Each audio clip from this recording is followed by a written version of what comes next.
Bismillahirrahmanirrahim. Assalamu alaikum. Welcome to Remote Learning, boys and girls. This is fourth week, and we are going to start with the second lesson of our fourth week.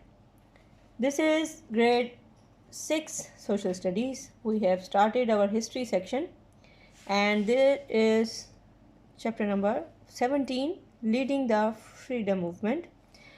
We have already started our lesson in our previous class. Now open your page number 81. We will reinforce and revise the previous what lecture was, and secondly we will discuss some more about the freedom movement and the role of the political personalities in that era. Now yesterday we talked about the role of Mr. Muhammad Ali Jinnah and the Congress. He was congressman initially, and then he joined Muslim League because he considered it as the party which can work for the Muslims only.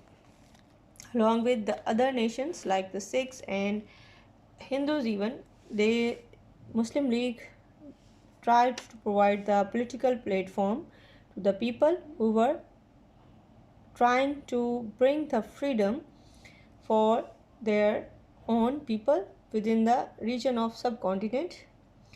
So let's start for today's discussion. Before I start, keep your copies and stationery items along with your books so that we can do the written work once we finish the discussion. So this is, I am telling you again, this is page number 81 of your textbook. So here we will discuss about the Pakistan resolution. We discussed about role of Mr. Gandhi and his fellows. We talked about how furious and how stubborn they were towards their own aims. We also discussed about their selfishness and their fanaticism towards the movement and their policies which were just for them. They rejected any favor which were in the way of Muslims especially. So this was an attitude which was unacceptable by the workers of Muslim League and other political leaders who were Muslims. They were trying to bring the independence for their people, and they were thinking the independence as a complete independent state which was free from the influence of Britishers, and initially there was no thought of separate homeland for Muslims and Hindus. And even Muhammad Ali Jinnah, Mr. Muhammad Ali Jinnah was also in the favor of a united free India. But with the passage of time, the policies of Congress and the attitudes of the leaders, they proved that it is not possible to work together with Hindus, and so Muslims have to fight for their own right and for their own country. So after the failures of round table conferences, and after once the discussion was in the way how to proceed further, and once the elections were done in 1937, and this was a big change, and these elections were basically the disaster for Muslim League and the leaderships. And even out of 11, the 7 elections were under the control of Congress, and even the areas where Muslims were in majority, they were not ready to give the representation into the assembly. So this was an attitude which was not very much common and even not seen before. So this led to the theory that there might be an area which should be under the influence of Muslims only, and they must have the right of their own state. So this was the last straw for the Qaid. So this led to the way where they started thinking about their separate efforts for a separate homeland. So that is how initially in 1940 it was the start of the Pakistan resolution.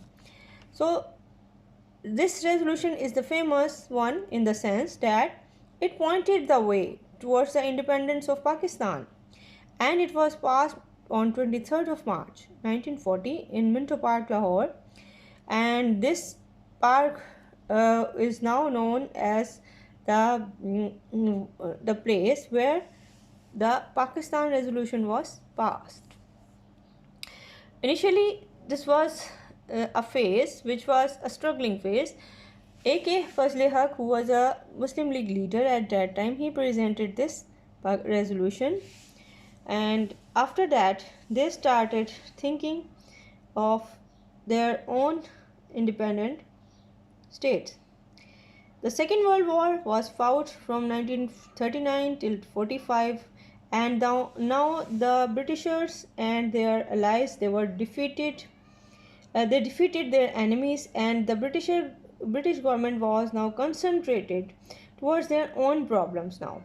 Now the British rule in India was going to be transferred, but how it should be transferred, it was not an easy job. So for that purpose, in 1945, Lord Wavell, the Viceroy, called a conference to discuss the setting up of the Executive Council. The conference was held in Simla, and all the political parties were invited. Lord Wavell met Mr. Gandhi, Maulana Azad, and Mr. Muhammad Ali Jinnah separately, but there was a disagreement on the representation of the Hindus and Muslims.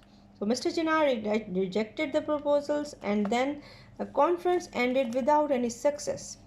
Now, another attempt was made in 1946 by the British government, when their delegation led by the Patrick Lawrence and Sir Stafford Cripps came to the cabinet mission plan.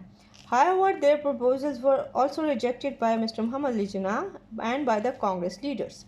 The final plan was to divide the India into three parts: Hindu majority province, Muslim majority provinces in the west, and the Bengal and Assam with the local autonomy except for the foreign affairs, defense, and communication, which would be under the Central Indian Union. Now, this was a point where the Britishers were ready to divide India, but again they just want to keep the important departments of foreign affairs, defense, and communication in their own hands, and the three autonomous divisions would be able to work independently except in these three areas. So this was the initial decision by the British governments, but this was also rejected by Qaid-e-Azam, as it was no solution and there were no terms to be discussed it further. The Qaid-e-Azam continued to fight for the rights of the Muslims, and until and unless in early 1947 the government in UK under Mr. Attlee agreed that there should be a separate homeland for both Hindus and Muslims.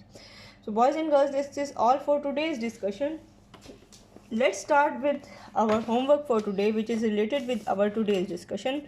Before you start your homework, I would like to advise you people, you please keep your eyes open and try to find out what is written inside the contents of many you can say newspapers which were in the previous months, and usually the things are published and they are even shown to the students, but usually most of the students, they don't interact with the newspapers and such things which are giving them information about the freedom movement and Pakistan resolution. So just 23rd March has passed few days back, so that's why I would advise you always keep an eye over the political situation and any historical event. If it comes in your daily routine, you must know about it.